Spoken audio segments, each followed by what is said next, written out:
এই শীতে সবচেয়ে সেরা রেসিপি টমেটো আলু আর বেগুন দিয়ে গোলসা মাছের ঝোল। এক পদেই সবাই লাঞ্চের টেবিলে কারাকারি লেগে যাবে। প্রিয় দর্শক, আসসালামু আলাইকুম। সবাইকে আবারও স্বাগতম জানাচ্ছি নতুন আরও একটি রেসিপির ভিডিও দেখার জন্য। আজকের পর্বে আমি তৈরি করে দেখাবো গোলসা মাছের অসাধারণ রেসিপি। এখানে আমি নিয়েছি 250 গ্রাম গোলসা মাছ, একদম ফ্রেশ তাজা, বাজার থেকে কিনে আনা। গোঁফ কাটা লেজ ভালো করে কেটে নিয়ে ধুয়ে পরিষ্কার করে নিয়েছি। এই মাছের আকৃতি হচ্ছে একদম ট্যাংরা মাছের মতো। এই মাছকে অনেকেই ট্যাংরা মাছ বলেই চিনে। অরিজিনাল ট্যাংরা মাছ হচ্ছে এই যে এরকম হালকা হলুদ হলুদ আর লাল লাল হয়। ট্যাংরা মাছ আর গোলসা মাছ দেখতে একই রকম, পার্থক্য শুধু ট্যাংরা মাছ একটু হলুদ আর লাল লাল হয় আর গোলসা মাছের কালার সাদা সেতসেতে হয়। এবারে মাছগুলো লবণ আর হলুদ দিয়ে মেখে নেব। তো যাই হোক, ট্যাংরা মাছ আর গোলসা মাছের মধ্যে পার্থক্য দেখিয়ে দিলাম। আজকের এই রেসিপির ভিডিও যারা দেখছেন, আশা করছি এই মাছগুলো চিনতে আর তাদের ভুল হবে না। মাছগুলোকে আমি ভালো করে লবণ আর হলুদের সাথে মিশিয়ে নিয়েছি। এবার ভেজে নিব। তার জন্য একটা ফ্রাই প্যানে পরিমাণ মতো সয়াবিন তেল দিয়ে দিলাম। আর এই তেলগুলো ভালো মতো গরম করে নিতে হবে। তেলগুলো যখন ভালো মতো গরম হয়ে আসবে, তখন এই মাছগুলো একটা একটা করে দিয়ে আমি ভেজে নেব। এই মাছগুলো দিয়ে একদম হালকা পাতলা ঝোল রান্না করব।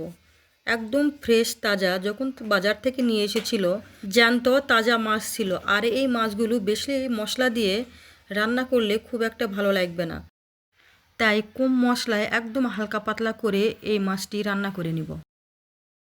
একদম টাটকা মাছগুলো কম মশলায় রান্না করলে কিন্তু খেতে বেশি সুস্বাদু হয়।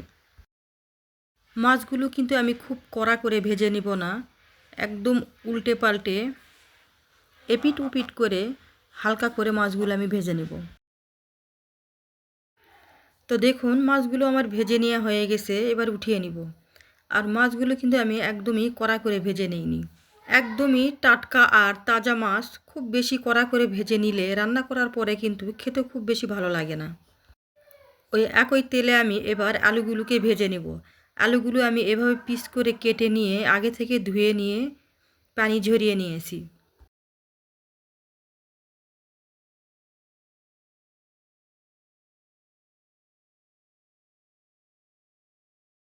আলুগুলোকে আমি লাল লাল করে ভেজে নিচ্ছি। দেখুন, এই আলুগুলো ভেজে নিতে প্রায় 40% মতো সিদ্ধ হয়ে আসবে আর উপর থেকে সুন্দর এরকম একটা কালার চলে আসবে। তখনই এই আলুগুলো আমি উঠিয়ে নেব।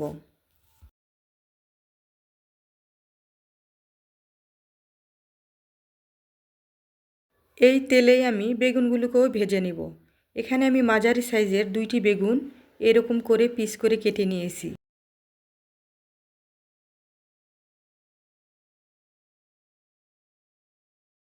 সামান্য পরিমাণ হলুদের গুঁড়া তেলের সাথে মিশিয়ে নিয়ে বেগুনগুলো ভেজে নিলে দেখবেন বেগুনের উপরে সুন্দর একটা কালার চলে আসবে। তো দেখুন, বেগুনগুলোকে আমি এমন করে ভেজে নিয়েছি, দেখলেই যেন মনে হবে যে গরম ভাতের সাথে খাওয়া যাবে। এরকম করে বেগুনগুলো ভেজে নিয়ে আমি উঠিয়ে নেব। এই তেলেই আমি টমেটোগুলোও ভেজে নেব। এখানে আমি 2টি টমেটো কেটে নিয়েছি, নিয়ে এই টমেটোগুলো ভেজে নেব। প্রতিদিন প্রায় একই রকম করে সবজি রান্না করলে খাবার টেবিলে এসে নিজেকেও বোরিং লাগে। তাই এই সবজিগুলো দিয়েই একটু আলাদা রকম করে যদি রান্না করা হয়, তাহলে দেখবেন খেতেও ভালো লাগে। টমেটোগুলোও ভেজে নেওয়া হয়ে গেছে। এবার উঠিয়ে নেব।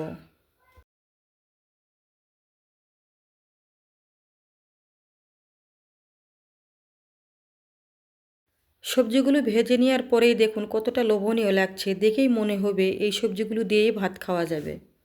ওই তেলে আমি হাফ চা চামচ আস্ত জিরা আর 1 টিস্পুন কালো জিরা দিয়ে দিব।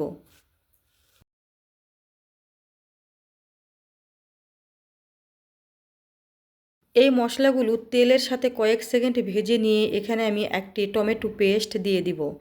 দিয়ে আবারও তেলের সাথে ভেজে নিব টমেটোর কাঁচা গন্ধ চলে যাওয়া পর্যন্ত। এরপরে আবার এখানে আমি দিয়ে দিব আদা আর রসুন একসঙ্গে পেস্ট করে রেখেছিলাম, সেই আদা রসুন পেস্ট 2 চা চামচ দিয়ে দিব। এবার আদা রসুনের পেস্টগুলো তেলের সাথে 1 মিনিটের মতো কষিয়ে নেব।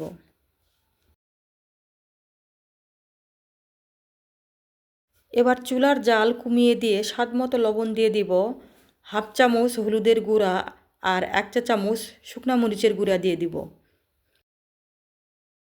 1 টিস্পুন করে জিরা গুঁড়া আর ধনিয়া গুঁড়া দিয়ে দিব।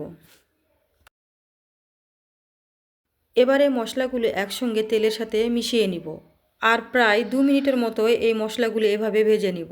এই মশলাগুলো কিন্তু আমি একদমই পানি ছাড়া 2 মিনিটের মতো ভেজে নিচ্ছি। আর এভাবে ভেজে নেওয়া হয়ে গেলে এখানে আমি হাফ কাপ পানি দিয়ে দিব। এখানে আর কোনো রকম মশলা ব্যবহার করব না। কাঁচামরিচ 4 থেকে 5টি মুখ ফাটিয়ে নিয়েই এখানে আমি দিয়ে দিব। এই মশলাগুলো বেশ কিছু সময় নিয়ে কষিয়ে নিতে হবে। মশলাগুলো যত কষিয়ে নেওয়া যায় খাবারের স্বাদ কিন্তু ততটাই বেশি হয়।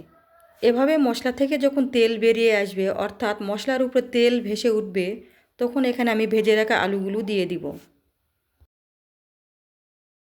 এই মশলাতেই আলুগুলো দিয়ে আমি বেশ কিছুক্ষণ কষিয়ে নেব। চুলার আঁচ মিডিয়ামে রেখে ঢাকনা দিয়ে ঢেকে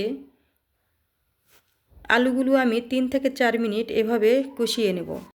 ঢাকনাটি উঠানোর পরে দেখুন মশলাগুলো আলুর গায়ে একদম গায়ে গায়ে লেগে গেছে।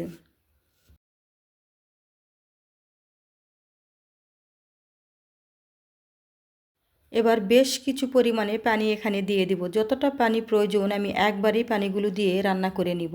তাই পানির পরিমাণটা বুঝে একবারে দিয়ে দিলাম। যেহেতু এখানে আমি অল্প মশলায় পাতলা ঝোল তৈরি করে নিব, তাই পানির পরিমাণটা একবারে বুঝেই দিয়ে দিলাম। এবার ভেজে রাখা বেগুন আর টমেটোগুলোও দিয়ে দিব। আমি যতটুকু পরিমাণে পানি দিয়েছি এই পানিতে রান্নাটি কমপ্লিট করে নিব। এবার ঢাকনাতে ঢেকে অপেক্ষা করব টকবগিয়ে বলক আসা পর্যন্ত। এই সবজিগুলোকে খুব বেশি কষিয়ে নেওয়ার প্রয়োজন নেই, কারণ এই সবজিগুলো ভেজে নেওয়ার সময় প্রায় সিদ্ধ হয়ে এসেছিল। তাই এই সবজিগুলো খুব বেশি কষিয়ে নেব না। ঢাকনাটি উঠানোর পরে একটু নেড়ে চেড়ে দিয়েই ভেজে রাখা মাছগুলো আমি এখানে দিয়ে দিব।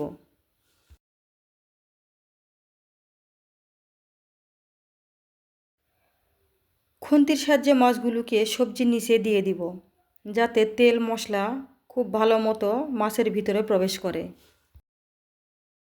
এবার ঢাকনাতে ঢেকে 5 থেকে 6 মিনিট চুলার আঁচ বাড়িয়ে দিয়ে রান্না করে নেব। এভাবে ঝোল করে দেখবেন শীতের দুপুরে গরম গরম ভাতের সাথে খেতে অসাধারণ লাগে। মাছ যদি ভালো হয় কম মশলায় এভাবে রান্না করে খেয়ে দেখবেন খুবই অসাধারণ লাগে খেতে। এবার এখানে আমি কিছু পরিমাণে ধনিয়া পাতা কুচি দিয়ে দিলাম। কারো যদি ধনিয়া পাতা খেতে ভালো না লাগে স্কিপ করে যেতে পারে, তবে ধনিয়া পাতার পরিবর্তে রাঁধুনির পাতা দিয়ে যদি রান্না করেন তাহলেও কিন্তু অসাধারণ লাগে খেতে। এবার চুলার আঁচ লো করে দিয়ে ঢাকনাতে ঢেকে 2 মিনিটের মতো রান্না করে নিব, যাতে ধনিয়া পাতার ফ্লেভারগুলো সবজির সাথে ভালো করে মিশিয়ে যায়।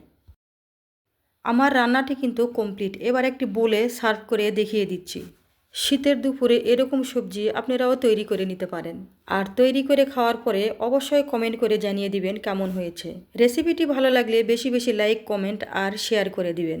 আজ এখানেই বিদায় নিয়ে নিচ্ছে। আমি আবারও আসবো নতুন কোনো রেসিপি নিয়ে। ততক্ষণে আপনারা ভালো থাকবেন, সুস্থ থাকবেন। আসসালামু আলাইকুম। আল্লাহ হাফেজ।